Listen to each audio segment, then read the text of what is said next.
Heyo. Right, let's bash this one out. Hold on. Not what I meant. Oh, a cup of tea. On the last video I made, I spilled a cup of tea all over me. I was stupid, wasn't it?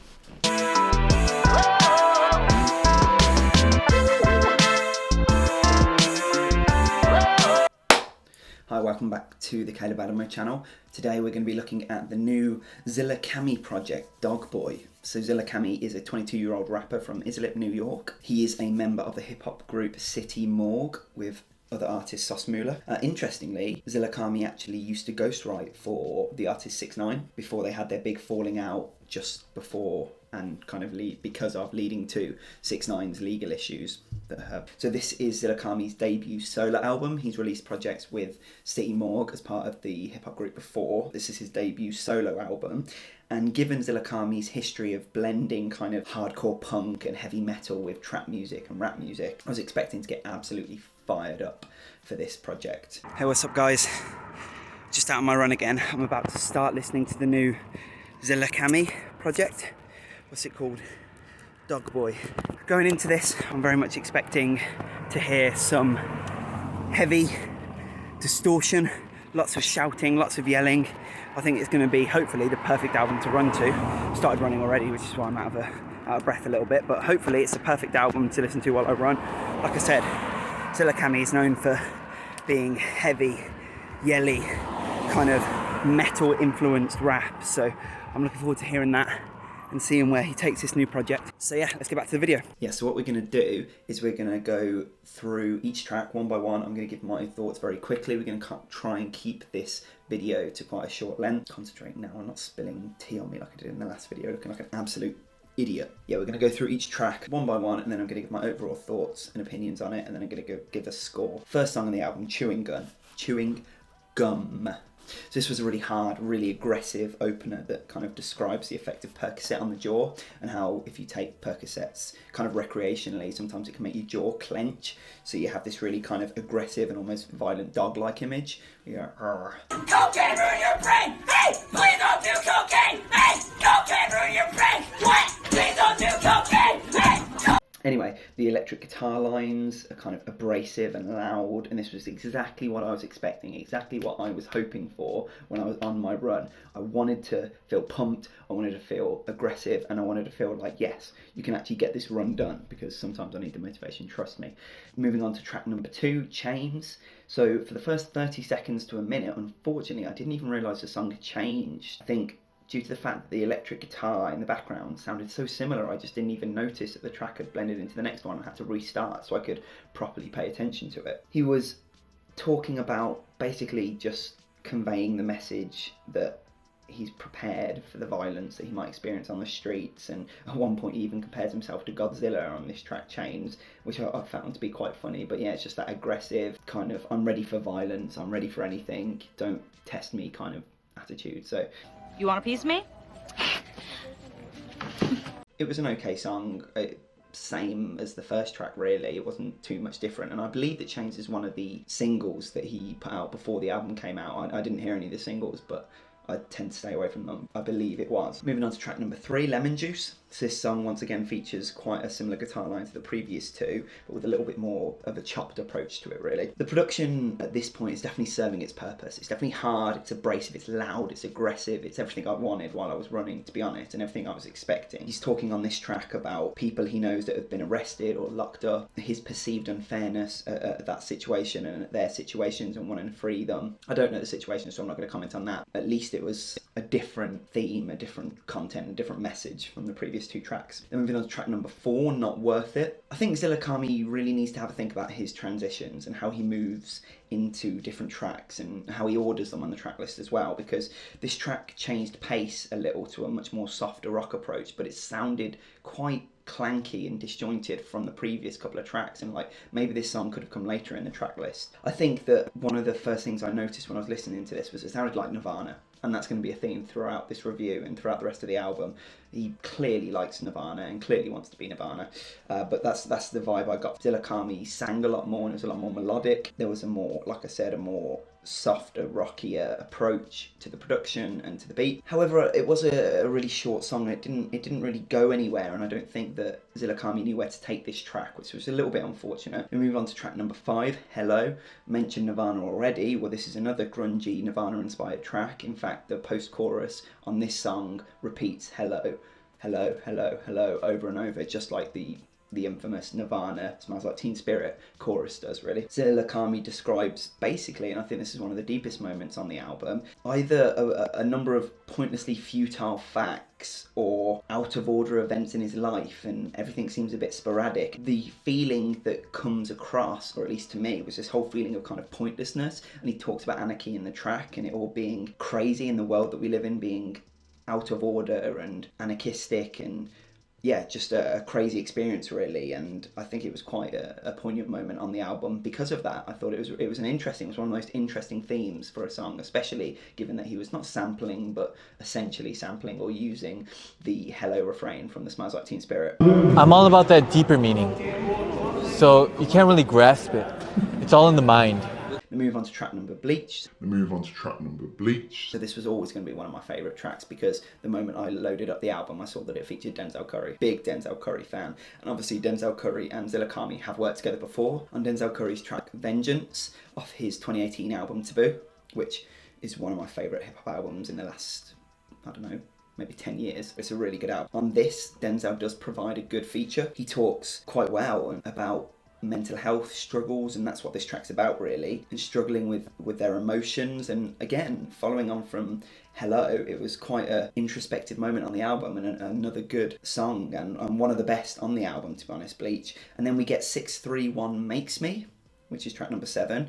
This is a really short track coming in at 1 minute and 8 seconds long, so it almost serves to be a little bit like an interlude. It's not officially an interlude, but because of the length of it, it serves that purpose a little bit. And it sees ZillaKami question basically who he can trust and who he sees as his family, or his family, whether it's blood related or not. He doesn't seem to really care about that. The electric guitar from the first 3 tracks makes a return on this track as well, and I think that mixed with the trap drums, it was okay. It's just really short. That's what she said.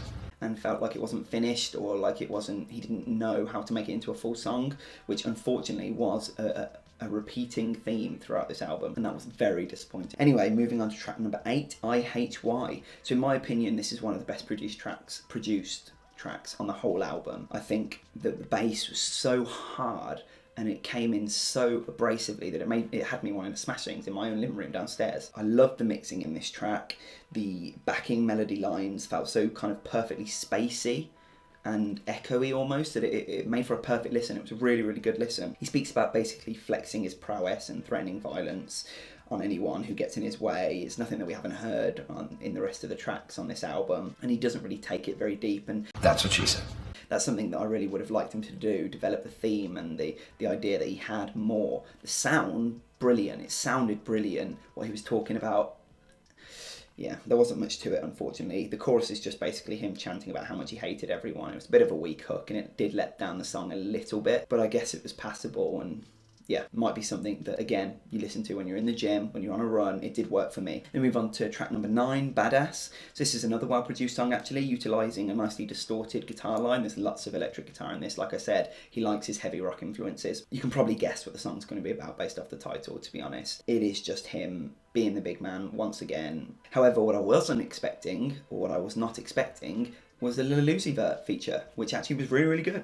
It was really nice. He sounded really good. I mean, he doesn't say anything other than having a weird reference to Marilyn Manson and Nickelback, but he sounded really good on the track. And I like this song as well. I think it had some decent replay value. This and the Denzel Curry one had some really decent replay value. Then moving on to track number 10, Tactical Nuke Interlude. So this actually was an interlude, very short, and was basically just a really heavy, bassy 808 filled interlude that served as kind of a bridge between 2 aggressive tracks in Badass and the next track, Nissan Only. So track number 11, Nissan Only. This sees ZillaKami basically just flexing his car and his guns, and he references Lil Uzi Vert again. Obviously he was on the track 2 tracks ago, and he references how Lil Uzi Vert wrapped his Nissan car and had this kind of like anime character on his car. Theme is very boring and very repetitive. There's nothing to it, but if you want to work out to something and slap this on the playlist, it's going to get those irons pumping for you. Moving on to track number 12, Black Cats. Now from this point onwards, interestingly, the album kind of gets a change of direction, a change of tone, a change of vibe,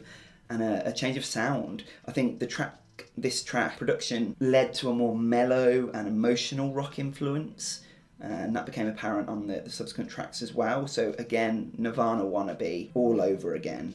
I don't know whether that's a bad thing or a good thing. It depends what you want and whether you like that or not, really. I'd probably better off just going to listen to a Nirvana album, but if you like some of the rap elements as well, then I don't see why people can't enjoy this album, basically. On this track, Zilla talks about his struggle with mental health again, and discusses the idea that sometimes he feels as though he's just nothing more than artificial intelligence, which I found really interesting. Reminded me of the Injury Reserve project recently. He basically pairs the idea of feeling like he's artificial intelligence with the fact that he can't see an end to his struggles, as if he's kind of stuck in this unwanted programming for kind of eternity, which is sad and another poignant moment. And moving on to track number 13, Dead Girl, another Nirvana inspired track. It's becoming almost every track at this point. He talks about some girl that was struggling with depression and gets into this really unhealthy and sad kind of cycle of self-harm and depression, mental health struggles. Yeah, it's, like I said, mental health is a big theme on this album. Unfortunately though, ZillaKami doesn't really take this track anywhere. It doesn't really go anywhere. It just repeats some choruses and it sounds good, but it's not fleshed out. It doesn't feel finished. This feels like a mixtape. This feels like the type of thing that I'd expect an artist to give to their producers or their managers and go, right, how are we going to finish these tracks? But unfortunately, this is the finished product. So yeah, that's a bit disappointing. Moving on to track number 14, Frosty. I quite like this song. It is a slowed down, kind of slow-paced, grunge-inspired track with these kind of drawn-out vocals from ZillaKami, which he sounds nice on. He talks about his regret at not being able to basically fulfill everything that this other person, whoever he's talking to, needed in terms of support, and basically describes how they kind of need to heal, or they need to spend some time to heal, because whatever relationship they had, it clearly wasn't healthy, or it didn't work out for the two of them, unfortunately.